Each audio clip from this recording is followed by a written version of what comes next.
Pak Jito, yang Pak? mungkin teman-teman di luar sini belum Nggak tahu sebenarnya, Pak. Termasuk kita yang generasi milenial saat ini, Pak.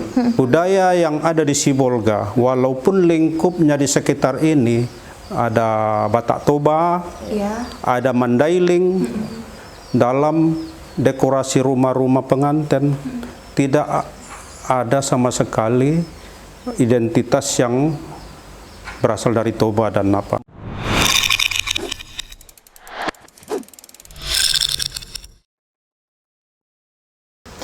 Pak, ini Pak, kami udah sengaja mempersiapkan makanan khas kota Sibolga nih Pak. Bolehlah dulu Pak dicicip-cicipi. Nih Pak, yang saya tahu itu ya Pak ya. Nanti Bapak bisa tambahkan nasi lama, kue talam, sama jelo. Atau ada yang lain Pak, apa namanya kayak gitu Pak? Ya, ini kue talam sarikayo. Yang mana Pak? Dia berbentuk sepulut ya, pulut dilapisi oleh apa di atas topping kalau bahasa sekarang ya, berbentuk gulosaka yang bercampur dengan santan dan tepung. Kemudian ada juga kue talam gadong. Ya, toppingnya putih, ini adalah santan bercampur tepung. Yang ketiga ini jelo atau labu yang sering kita lihat. Ini diolah sedemikian rupa dan setahu saya baru ada di sini. Oh, cuma di Sibolga aja Pak? Ya, daerah lain saya lihat belum ada. Belum ada ya Pak ya? Berarti makanan khas kita bener ini, Pak ya? Ya, khas pesisir. Khas pesisir banget. Coba Pak dicicipin minum dulu Pak. Ya. Ini Pak. Pak, kita minum, Pak.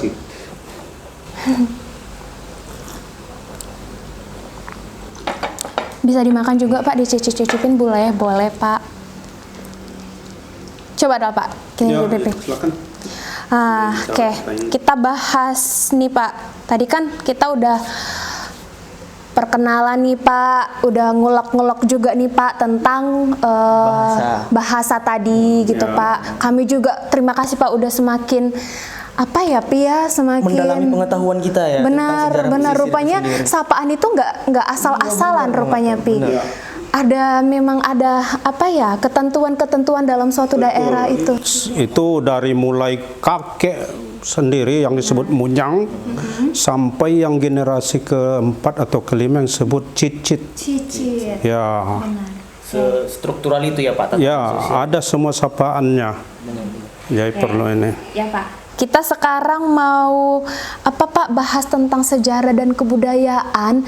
Nih kami tuh mau tahu banget nih Pak, mau tahu sekali soal kota Sibolga itu. Kira-kira gimana Pi? Gimana dong Pak? Identitas Sibolga itu sebenarnya sejarahnya itu seperti apa Pak? Baik budayanya juga. Pada mulanya Sibolga ini yang saya tahu itu mulai muncul namanya setelah pemerintahan Belanda sekitar tahun 1830 memindahkan sebuah kota di Pulau Poncan, Ketek, yang tadinya adalah bandar utama di Teluk Sibolga.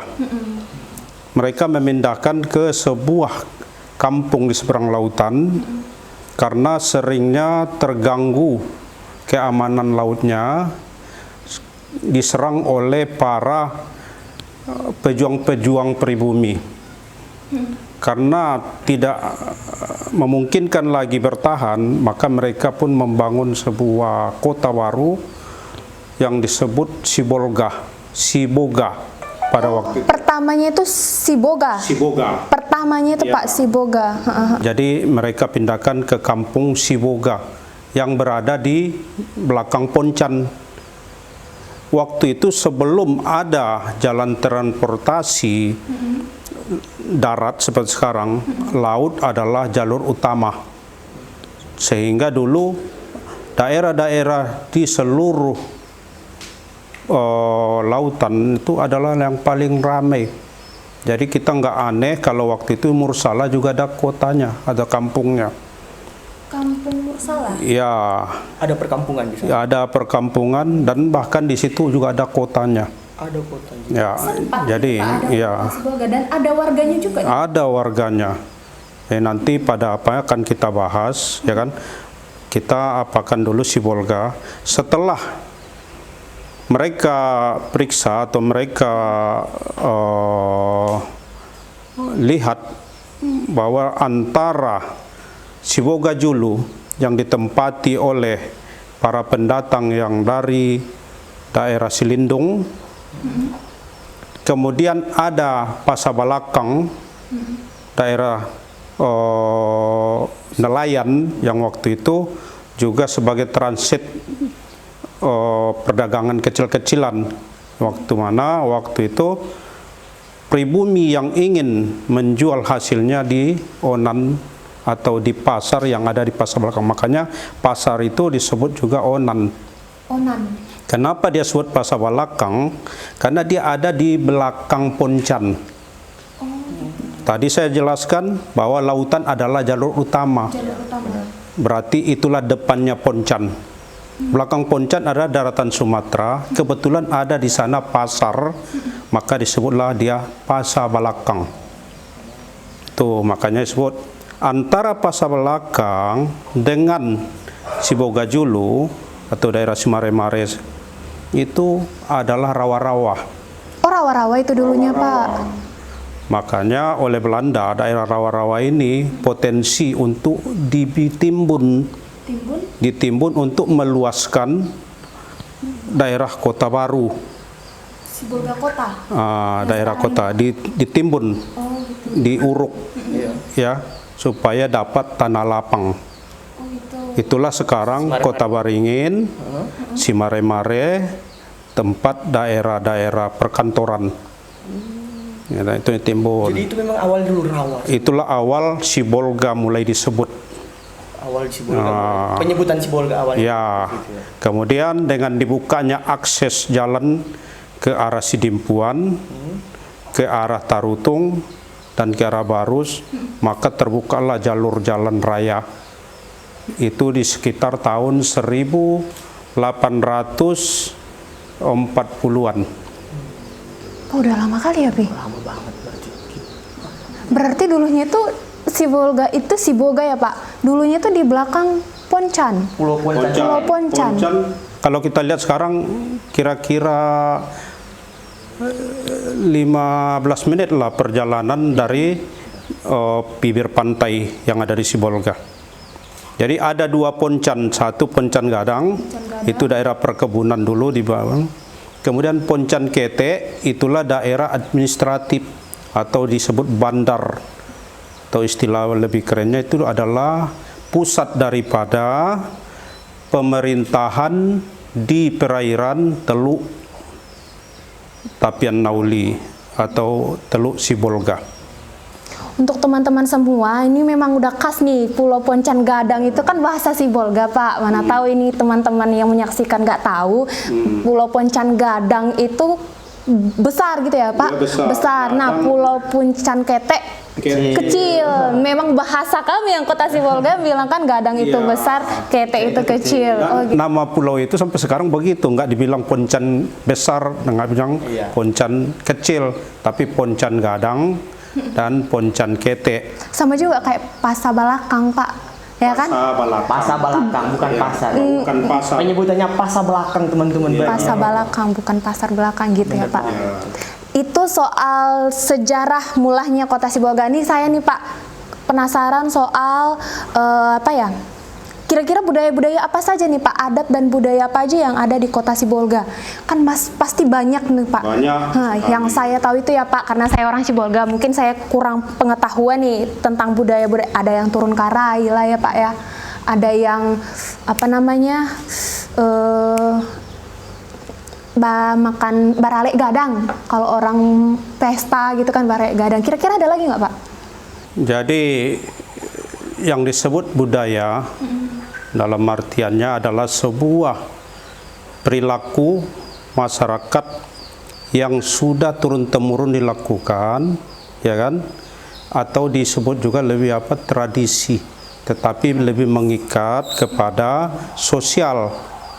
Nah, di sini budaya bisa kita perluas, bisa juga budaya tentang bagaimana berinteraksi pada saat-saat acara.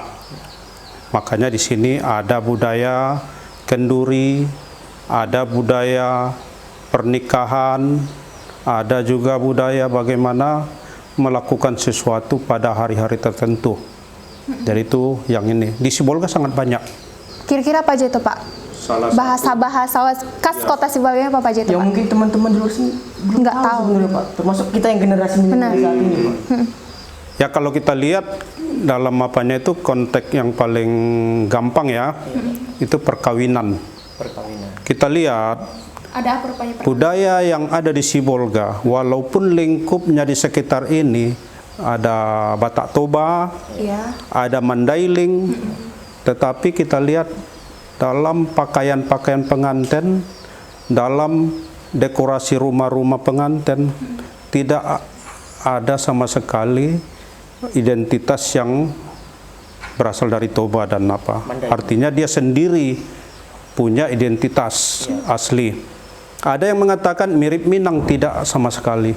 Kalau Minang, mereka berpakaian tuh, kalau ibu-ibu dia kan bergonjong. Iya, benar. Ada selendang bertanduk. Iya, benar. Ya. Kalau bapak-bapaknya ada juga topi khusus. Kalau di Sibolga dia beda. Beda, Pak. Nah, dia tidak memakai apa yang seperti Bergonjong adat Minang, tadi, tapi gitu. kopiah hitam saja. Kopiah hitam saja. Ya, topi. Kemudian kalau ada juga yang memakai sedikit diruncingkan berbentuk kain. Kemudian pakaiannya juga beda. Beda ya. Kalau kita lihat di daerah Batak, dia kan kalau yang aslinya dia mereka pakai Ulos. dada terbuka diselempangkan dengan ulos. Kalau di Sibolga dia baju koko atau dulu disebut adalah baju gunting Cino. Baju gunting Cino. Gunting Cino. Kenapa dibilang gunting Cino sebenarnya? Itu istilah karena mirip-mirip dengan gaya orang Cina. Oh, seperti Kemudian ada lagi teluk balanga yang juga mirip-mirip dengan adat Melayu adat Melayu Delhi. Ya, pakaian apanya. Nah, jadi di sini kita lihat sendiri berbeda, sehingga umumnya masyarakat pesisir itu tidak mencampur adukan adat Batak dengan adatnya sendiri. Itu salah satu. Kemudian bahasa, kita lihat juga bahasa sangat jauh berbeda. Walaupun ada percampuran 1-2 suku kata, tetapi dominan dia memakai bahasa sendiri. Bahkan kalau kita lihat juga banyak yang mengkait-kaitkan mirip bahasa Minang. Tapi kalau kita perhatikan lebih dalam, sebenarnya jauh sekali, karena dalam dialek juga atau intonasi penuturan juga dia agak lebih lambat dibandingkan dengan Minang. Kemudian kita lihat lagi dalam cara-cara berinteraksi sosial. Ya, seperti tadi telah kita singgung penuturan baso. Dia beda juga, walaupun memang jenjangnya ada mirip-mirip dengan daerah Batak, tapi kalau penuturannya opung kalau bahasa Batak, tapi kalau bahasa pesisir itu angku. Kakek ya Pak, kakek teman angku itu kakek gitu. Nenek apa lagi Pak? Bahasa Batak, opung bisa opung boru, bisa opung daripada ayah, ya kan? Nah, di pesisir itu berbeda. Kalau yang perempuan itu disebut uci. uci Nenek. Ya, nenek bahasa Indonesia. Nah, jadi ini juga berbeda apanya, letaknya. Dalam kuliner kita lihat sangat jauh sekali perbedaan dengan daerah sekitar. Kuliner orang pesisir itu yang seperti tadi sudah kita sentuh, ya Pak. tidak diketemukan hal itu juga di daerah sekitar Batak Toba. Benar Pak. Ya. Ya, tadi kita udah dengar nih soal sapaan, kuliner, kemudian budaya perkawinan ya Pak. Baju-bajunya juga beda, ada masing-masing punya variasi dan ada artinya, simbolnya itu ya Pak. Nah, kira-kira kalau misalnya kita kaitkan nih dengan apa ya? Dengan pesisir pantai kita. Pesisir pantai kita benar, dan kemudian ada lagi apa yang berhubungan dengan mendekati nih hari Hari Ikan Nasional. hari